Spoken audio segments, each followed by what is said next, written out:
वेल hello everyone. Megabit education यवतमाळच्या YouTube चॅनलवर सर्वांचं स्वागत आहे. मी सूरज सर घेऊन आलो आहे आणखी एक व्हिडिओ आपला IBPS PO एक्झाम अनालिसिसच्या सिरीज मधला.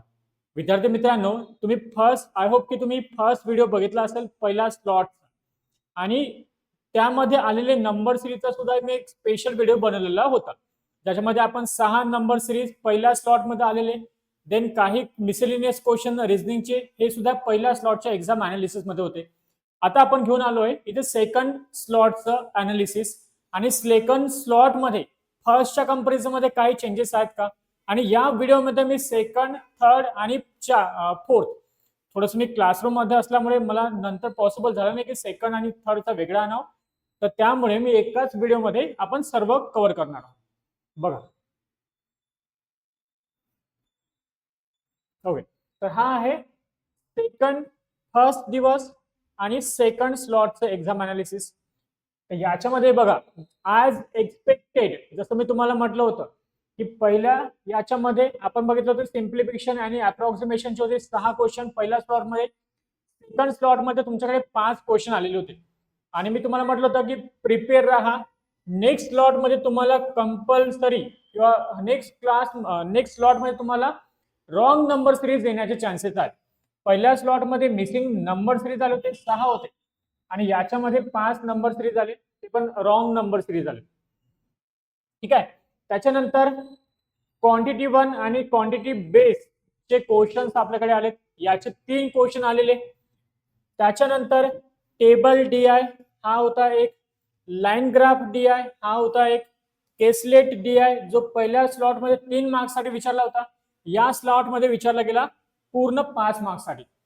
तर या प्रकारचे 3 DI, एक क्वांटिटी आणि क्वांटिटी 2 बेस चे 3 क्वेश्चन, रॉंग नंबर सिरीज आणि अरिथमॅटिकचे पहिल्या स्लॉट मध्ये होते 14 क्वेश्चन, या स्लॉट मध्ये तुम्हाला आलेले 12 क्वेश्चन. तर थोडासा एक खूप जास्त चेंजेस नाही आहेत. चेंजेस कुठे आला, फक्त रॉंग नंबर सिरीज पहिल्या स्लॉटला मिसिंग होता, या स्लॉटला रॉंग नंबर आला. तर हे थोडंसं एक मायनर चेंजेस पहिल्या आणि सेकंड स्लॉटच्या कंपॅरिझन मध्ये झालेलं. ओके. सेकंड बघूया, लॉजिकल रिझनिंग मध्ये काय काय आलं. तर लॉजिकल रिझनिंग मध्ये बॉक्स बेस पझल आलेली, त्याच्यानंतर डे बेस एक पझल आलेली, डे बेस पझल आलेली. त्याच्यानंतर लिनियर रो अनसर्टन नंबरची सुद्धा एक पझल आली, आणि ही बॉक्स बेस पझल होती 5 मार्क्स साठी. डे बेस पझल सुद्धा आली 5 मार्क्स साठी, लिनियरची आली 4 मार्क्स साठी. त्याच्यानंतर सर्क्युलरची एक सिंपल पझल सांगितली मला मुलांनी, खूप सोपी होती म्हणाले, 5 क्वेश्चन याचे आले. फ्लॅट आणि फ्लोअर बेस पहिल्या स्लॉटला होती, या स्लॉटला पण आहे, आणि कुठे ना कुठे मुलांना हे डिफिकल्ट जातं, म्हणून याची थोडीशी जास्त प्रॅक्टिस तुम्ही करायला पाहिजे. फ्लॅट आणि फ्लोअर बेस, नॉर्मल फ्लोअर असला तर तुम्ही करून घेता, but when it comes to flat plus floor थोडंसं डिफिकल्ट जातं ऍज कम्पेअर टू तुमचं रेग्युलर फ्लोअर. त्यामुळे याची थोडी प्रॅक्टिस करा. इनइक्वालिटीचे होते 4 क्वेश्चन, जे पहिल्या स्लॉट मध्ये आपल्याला 5 मिळाले, सॉरी पहिल्या स्लॉटला 3 होते इनइक्वालिटी. कोडिंग डिकोडिंगचे 5 क्वेश्चन पहिल्या आणि दुसऱ्या स्लॉट मध्ये होतेच. पहिल्या स्लॉट मध्ये ब्लड रिलेशन आले होते 3 क्वेश्चन साठी. तुम्ही व्हिडिओ बघितला असेल किंवा नसेल बघितला, तर पहिल्या स्लॉट मध्ये 3 क्वेश्चन होते ब्लड रिलेशनचे, या स्लॉटला 3 क्वेश्चन डायरेक्शनचे. त्यानंतर एक क्वेश्चन वर्ड पेअरचा, मिनिंगफुल वर्डचा, ऑर मॅन आउट, हे 3 मिसलेनियस क्वेश्चन तर होतेच. ठीक आहे, 3-4 मिसलेनियस क्वेश्चन हे राहतातच. तर या प्रकारचा या प्रकारचा काय म्हणतात, हे होता तुमचा रिझनिंगचा अनालिसिस. त्याच्यानंतर जर आपण गेलो, ओके, थर्ड स्लॉट मध्ये काही चेंजेस आहेत का, मग पहिल्या आणि दुसऱ्याच्या कंपॅरिझन मध्ये, ते बघूया. व्हिडिओला बघत राहा, शोधात जे पण नवीन स्लॉट आहेत तुम्हाला त्याच्याबद्दलची कल्पना येणार. ओके, तर हा आहे तुमचा थर्ड स्लॉटचा अनालिसिस. थर्ड स्लॉट मध्ये बघा मित्रांनो, काय झालं आहे, इथे आला होता एक बारग्राफ, ज्याच्यामध्ये कलर आणि ब्लॅक अँड व्हाईट जे प्रिंटिंग असतात त्याच्याबद्दल इन्फॉर्मेशन दिली होती. ठीक आहे. त्याच्यानंतर एक डबल पाय चार्ट आला होता, जो मेल फिमेलवर होता. ठीक आहे. तर हा एकदम सिंपल होता, खूप जास्त सिंपल होता. क्वेश्चन पण एकदम ट्रिकी वगैरे काही नव्हते, कॅल्क्युलेटिव्ह नव्हते, सोपा होता. DI चे आले 4 क्वेश्चन. याच्यामध्ये चेंजेस हे मिळालं की इथे आलं DS चे तुम्हाला मिळाले 3 क्वेश्चन. जे आपण आत्ताच बघितलं की सेकंड स्लॉट मध्ये क्वांटिटी 1 आणि क्वांटिटी 2 आलेलं, या स्लॉट मध्ये आलं तुमचं डेटा सफिशियन्सी. त्यानंतर इथे परत फर्स्ट स्लॉट होता त्याच प्रकारचं इथे झालं, मिसिंग नंबर सिरीज 6 आणि अप्रॉक्सिमेशनचे 6 क्वेश्चन. अरिथमॅटिकचे कुठे ना कुठे 2-3 क्वेश्चन इथे कमी झालेले, 11 क्वेश्चन त्याचे आले. तर डीआय 3 डीआय कंपल्सरी येतच आहे प्रत्येक स्लॉट मध्ये, ज्याच्यामध्ये टेस्लेट डीआय येतोय, एक बार ग्राफ येतोय आणि डबल पाय चार्ट. हे तिन्ही पण आपण पहिल्या स्लॉट मध्ये सुद्धा बघितले, दुसऱ्या स्लॉट मध्ये सुद्धा बघितले. अप्रॉक्सिमेशनचे 5 किंवा 6 क्वेश्चन कंपल्सरी येत आहेत. चेंज होत आहे नंबर सिरीज मध्ये 10+ क्वेश्चन तुमचे अरिथमॅटिक आहेत. हे झालं क्वांट साठी. रिझनिंग साठी बघूया. याच्यामध्ये अगेन बॉक्स बेस्ड पझल आली. बॉक्स बेस्ड पझल ही सेकंड स्लॉटला सुद्धा होती. याच्यामध्ये 10% दिले होते. 5 क्वेश्चन साठी होता हा. मंथ बेस्ड पझल आली, ज्याच्यामध्ये डेट होत्या. ठीक आहे, तर याचे क्वेश्चन्स आले 5. लिनियर रो सिटिंग अरेंजमेंट आली, 7% होते. सगळे फेस करत होते नॉर्थ साइडला विथ पॅरामीटर होतं. एक पॅरामीटर आलं होतं आणि पॅरामीटर होतं तुमच्याकडे फ्रुट्स, की कोणत्या पर्सनला कोणता फ्रूट आवडतो काइंड ऑफ. याचे होते 5 क्वेश्चन. एक सोपा क्वेश्चन होता तुम्हाला सिटिंग अरेंजमेंट स्क्वेअरचा, ज्याचे 5 क्वेश्चन आले होते. इनइक्विटी कंपल्सरी चालू आहे, कोडिंग डिकोडिंग कंपल्सरी चालू आहे. त्यानंतर पहिल्या स्लॉटला सिलोलिझम आलेलं, सेकंड स्लॉट मध्ये सिलोलिझम नव्हतं, तिसऱ्या स्लॉटला परत सिलोलिझम आलं. पहिल्या स्लॉटला ब्लड रिलेशन होतं, दुसऱ्या स्लॉटला डायरेक्शन आलं, तिसऱ्या स्लॉटला परत ब्लड रिलेशन आलं. म्हणजे कुठे ना कुठे हे अल्टरनेट होत आहे, ब्लड रिलेशन, त्याच्यानंतर सिलोलिझम. त्यानंतर वर्ड फॉर्मेशन मिसलेनियसचे 3-4 क्वेश्चन, ज्याच्यामध्ये वर्ड फॉर्मेशन, नंबर फॉर्मेशन, नंबरचं ते वाला एक क्वेश्चन जो आपण पहिल्या स्लॉट मध्ये पण बघितलं होता, इन्फ्लुएन्स नावाचा वर्ड होता. ठीक आहे, तर हे झालं आपलं थर्ड स्लॉटचं अनालिसिस. त्याच्यानंतर थोडंसं मी क्लासरूम मध्ये असल्यामुळे थोडंसं हे मला नाही मिळाला तेवढा टाइम, पण मी मुलांना सांगितलं होतं, त्यांनी मला कॉल पण केलेले. मी मुलांना सांगितलं होतं की तुम्ही मला मेसेज करून ठेवा, वन्स आय गेट फ्री मी तुम्हाला रिव्हर्ट बॅक करतो. तर त्यांनी मला 4 स्लॉटचे सुद्धा आता थोड्या वेळा अगोदरच क्वेश्चन पाठवले की कोणत्या कोणत्या प्रकारचे होते, ते आपण डायरेक्टली इथं डिस्कस करून घेऊया. बघा, तर 4 स्लॉट मध्ये काय झालं आपण चेक करूया. 4 स्लॉट मध्ये सगळ्यात पहिले आपण बघूया रिझनिंग साठी. ओके, न्यूमेरिकल बघूया पहिले. तर न्यूमेरिकल मध्ये काय झालं मित्रांनो, न्यूमेरिकल ॲबिलिटी. तर याच्यामध्ये एक त्यांनी मला सांगितलं की एक डीआय आला होता सर, जो डबल पाय चार्ट मेल फिमेलचा होता. एक डीआय होता म्हणाले डबल पाय चार्ट,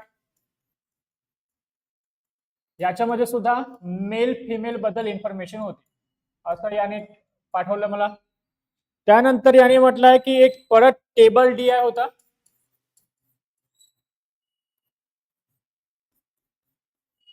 ज्याच्यामध्ये एबीसी सारखे नावं दिले होते. ठीक आहे, त्याच्यानंतर क्वाड्रेटिक आलं होतं चौथ्या स्लॉटला, जे आपण पहिल्या 3 स्लॉट मध्ये मिस केलं. क्वाड्रेटिकचे इथे आलेले टोटल 5 क्वेश्चन्स. क्वाड्रेटिकचे 5 क्वेश्चन मित्रांनो इथे आलेले. त्यानंतर अप्रॉक्सिमेशनचे 5 क्वेश्चन्स आले म्हणाले. अप्रॉक्सिमेशनचे होते 5 क्वेश्चन्स. त्यानंतर याने सांगितलं मला की मिसिंग नंबर सिरीज आले म्हणाले परत, म्हणजे फक्त सेकंड स्लॉट मध्ये तुम्हाला रॉंग नंबर सिरीज मिळाली, बाकी तिन्ही स्लॉट मध्ये तुम्हाला मिसिंग नंबर सिरीजच आलेली, आणि याचे 5 क्वेश्चन्स आले होते. ठीक आहे, त्याच्यानंतर सांगितलं मला अरिथमॅटिकचे प्रॉब्लेम्स. तर इथे अरिथमॅटिकचे प्रॉब्लेम आले म्हणाले 11-12 क्वेश्चन अरिथमॅटिकचे आलेले. ठीक आहे,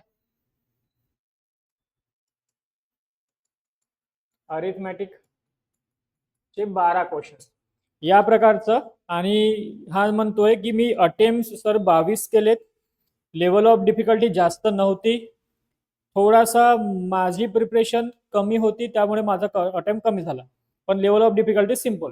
ओके, आपण अजून करूया. याचे 22 झालेत, 2-3 क्वेश्चन्स म्हणजे 25-27 क्वेश्चन्स तुमचे व्हायला हवे होते, एक चांगला गुड अटेम्प्ट. त्यानंतर बघूया आपण रिझनिंगचा काय होणार. तर लॉजिकल रिझनिंग मध्ये म्हणाला हा एक सेकंड पर्सन मला सुद्धा म्हणतोय. मी 2-3 लोकांना विचारलं जे आज पेपरला गेलो त्यांना.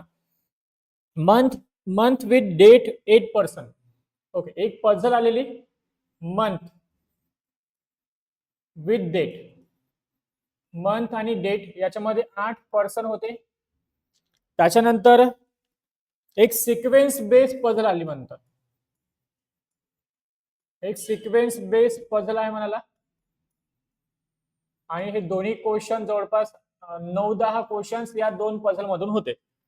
त्यानंतर सिटिंग अरेंजमेंट आहे म्हणाला, सिटिंग स्क्वेअर. ओके, एक स्क्वेअर सिटिंग अरेंजमेंट आहे म्हणाला, ज्याच्यामधला जो मिडलवाला पर्सन आहे हा फेस करतोय सर स्क्वेअर सिटिंग अरेंजमेंट आलेली, ज्याच्यामध्ये कॉर्नर फेसिंग इन आणि middle person facing out. Okay, middle person face करताय आउट मध्ये आणि कॉर्नर फेस करत आहे इन मध्ये. या प्रकारची सिटिंग अरेंजमेंट आली असं म्हणालो. ठीक आहे.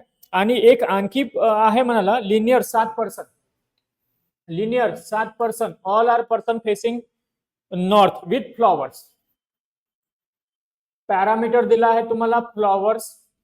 आपण आताच एक स्लॉट बघितला, थर्ड स्लॉट, ज्याच्यामध्ये परत 7 लिनियर 7% होते फेसिंग टू दी नॉर्थ. तिथे होता फ्रुट्स, इथे आले फ्लॉवर्स, सिमिलर आहे. त्याच्यानंतर याच्यामध्ये सिलॉस चे आले only a few, only few चे कॉन्सेप्ट आले म्हणाले. ओनली फ्यू चे 4 क्वेश्चन म्हणत आहे हा. त्याच्यानंतर इन इक्विलिटी आला म्हणाला, इन इक्विलिटीचे हा सांगतोय 4 क्वेश्चन आले म्हणून. त्याच्यानंतर हा सांगतोय कोडिंग डिकोडिंग प्रत्येक स्लॉट मध्ये आलं आहे. आज जर आपण चेक केले 4 स्लॉट मध्ये कोडिंग डिकोडिंग आहे. त्याच्यानंतर जर आपण चेक केलं मिनिंगफुल वर्ड होता, एक मिनिंगफुल वर्ड बनला म्हणते हा फॉर्म नावाचा. तर हा मिनिंगफुल वर्डचा एक क्वेश्चन आहे. त्यानंतर वर्ड्स पेअर ब्लड रिलेशनचे 3 क्वेश्चन, ब्लड रिलेशनचे 3 क्वेश्चन आहेत. वर्ड पेअरचा एक आहे, नंबर बेस मिसिलेनियस आणि word base questions quarantine. Word base question मध्ये क्वारंटाईन नावाचा एक वर्ड आला म्हणाला आणि एक नंबर बेस क्वेश्चन. या प्रकारचं हे आहे आपलं अनालिसिस. ओके, तर हा म्हणाला की 33 अटेम्प्ट केले, शाबाश, 33 अटेम्प्ट केले म्हणाला रिझनिंग मध्ये. एक कुठे ना कुठे 33 म्हणजे 35 आणि इकडे काहीतरी आपला 27, 60 वॉज अ गुड अटेम्प्ट. शेवटच्या स्लॉट मध्ये गुड अटेम्प्ट जर आपण बघितला तर 60 क्वेश्चन आपण म्हणू शकतो की चांगला अटेम्प्ट व्हायला हवा होता. ठीक आहे. बाकीच्या कंपॅरिझन मध्ये हा थोडासा स्लॉट मला सिंपल दिसतोय. ओके, तर दिस इज ऑल अबाउट आपले 4 स्लॉट. उद्याचा जो सेकंड डे आहे IBPS POचा, त्याचे सुद्धा स्लॉट आपण घेऊन येऊया. चेक करूया की त्याच्यामध्ये काही आणखी चेंजेस आहेत का, काही नवीन क्वेश्चन्स आणखी आले आहेत का. आपले काही विद्यार्थी उद्या सुद्धा पेपरला जाणार, त्यांच्याशी बोलणं झालेलं माझं. ते म्हणाले की जसं आम्ही पेपरच्या बाहेर निघालो तर तुम्हाला आम्ही कॉल किंवा मेसेज करू. तर आपण त्यांचा वेट करूया आणि उद्याला भेटूया आपल्या सेकंड डेच्या एक्झाम अनालिसिस सोबत. Till then keep studying,